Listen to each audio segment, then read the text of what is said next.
The latest joint operations by the Royal Papua New Guinea Constabulary and the Papua New Guinea Defence Force in the Upper Highlands mark one of the most decisive law and order interventions seen in the region in recent years. The seizure of 13 illegal firearms, the arrest of dozens of suspects, and the dismantling of illegal roadblocks send a strong signal that the state is reasserting its authority in areas long plagued by tribal fighting and armed violence. Prime Minister James Marape's commendation of ACP Anthony Wagambi Jr. and Police Commissioner David Manning reflects the political weight behind these operations.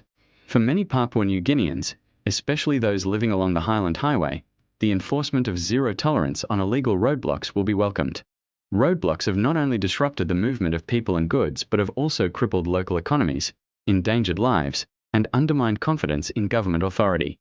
Charging offenders under the Counter-Terrorism Act underscores how seriously the state now views such actions, framing them as threats to national infrastructure rather than mere public disorder. The arrests in Jawaka, Enga, and Wapanamanda highlight a consistent pattern. Illegal firearms remain central to tribal conflicts and criminal activity in the highlands. The recovery of high-powered rifles, shotguns, and homemade weapons is alarming and raises serious questions about how such weapons continue to circulate despite strict firearms laws.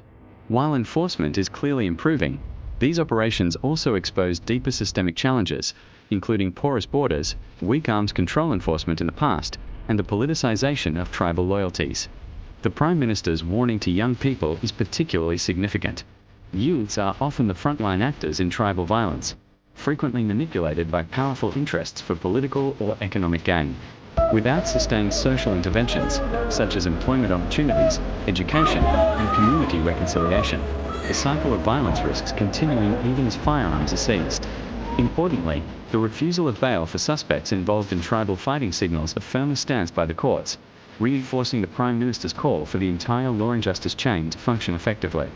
However, long-term peace will depend on whether these arrests lead to successful prosecutions and meaningful sentencing, rather than temporary calm followed by renewed conflict. The timing of the operations during the Christmas period carries symbolic weight. While many families across the country seek peace and unity, security forces on the ground are confronting the harsh realities of lawlessness. For communities affected by violence, these actions offer cautious hope.